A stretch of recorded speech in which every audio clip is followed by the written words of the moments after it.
درود پڑھنے کے دنیاوی فائدے بھی بہت سے ہیں، جن میں سے ایک صحت ہے، کیونکہ رحمت آتی ہے نا، تو جو رحمت آتی ہے تو پھر تو مشکل سے مشکل مرحلے آسان ہو جاتے ہیں۔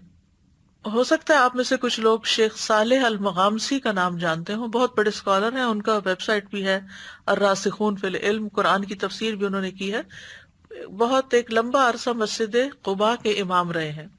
وہ دل کی ایک بیماری میں مبتلا ہو گئے، جس کی وجہ سے ان کو دل کا آپریشن کروانا پڑا۔ یہ 2012 کی بات ہے۔ دل کا آپریشن کروانے کے بعد ان کے لیے ایک عجیب و غریب واقعہ رونما ہوا۔ اس واقعے میں اللہ کی عظمت اور قدرت عیاں اور ظاہر تھی، وہ اللہ جس کے ہاتھ میں سب کچھ ہے۔ شیخ بیان کرتے ہیں کہ 24 گھنٹوں کے بعد جب وہ ہوش میں آئے، یعنی آپریشن کے بعد، تو جو نرس شیخ کی بیماری کے حالات کی نگرانی کر رہا تھا، اس نے کہا کہ خون میں کوئی چیز ہے۔ اس نے جو کچھ دیکھا اس نے اسپیشلسٹ ڈاکٹر کو بتایا، پھر اس ڈاکٹر نے اپنے گرد 14 ڈاکٹر اور جمع کر لیے، یہاں تک کہ شیخ اس ساری کارروائی سے خوف زدہ ہو گئے، کیونکہ ان کے ارد گرد کے ڈاکٹروں کے چہرے اور ان کے اظہار خیال میں بہت واضح تبدیلی تھی، یعنی مطلب یہ تھا کہ اب یہ بچنے والی کنڈیشن نہیں۔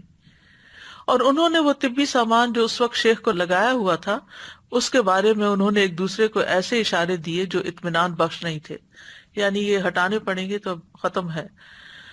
اور ڈاکٹروں کے جمع ہونے کے بعد ان کے پاس مشاورتی ڈاکٹر آدم لیرے آئے، جو کہ اس آپریشن کے ذمہ دار تھے۔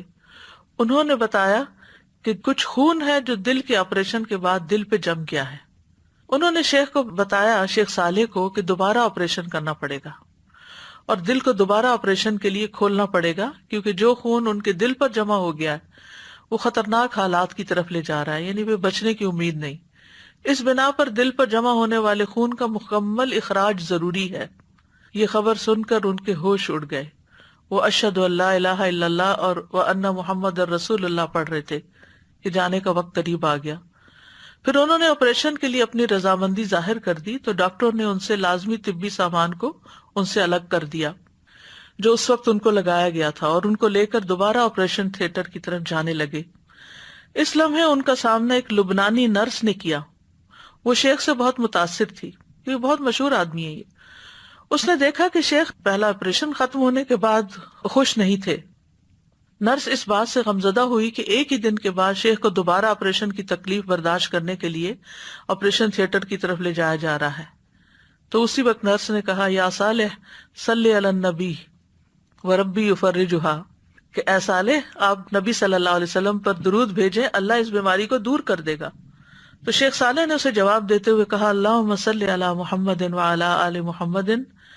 اور شیخ اپنی اس روایت کو واقعہ خود یہ بیان کرتے ہیں اور قسم کھا کے کہتے ہیں کہ درود میں پڑھ رہا تھا کہ اچانک کوئی چیز تبدیل ہو گئی اور آپریشن کی کاروائی کے لیے استعمال کیے جانے والے اوزار تبدیل ہونے لگے، اور ڈاکٹر آدم کو ایک مرتبہ پھر بلایا گیا۔ جب انہوں نے الٹرا ساؤنڈ کی اسکرین دیکھی تو وہ حیران رہ گئے۔ شیخ صالح سمیت سب کو ایک اچانک ناگہانی صورتحال کا سامنا تھا۔ دل میں جمع ہونے والا یہ خون سارے کے سارا بہہ کے جاری ہو گیا۔ اس وقت شیخ اپنے اس واقعے کے اثر سے رونے لگے۔ تو یہ ہے کہ بعض اوقات انتہائی مشکل حالات میں، انتہائی تکلیف دہ حالات میں، جب انسان اپنے دل میں کوئی تکلیف محسوس کر رہا ہو یا اپنے کسی عزیز کی تکلیف کو دیکھ کر پریشان ہو رہا ہو، تو سچے دل سے دروشی پڑھیں، تو انشاءاللہ آپ دیکھیں گے کہ اللہ سبحانہ و تعالیٰ اپنی رحمت فرما دے گا، کیونکہ ہمیں دنیا میں بھی اللہ کی رحمت چاہیے اور آخرت میں بھی اللہ کی رحمت چاہیے۔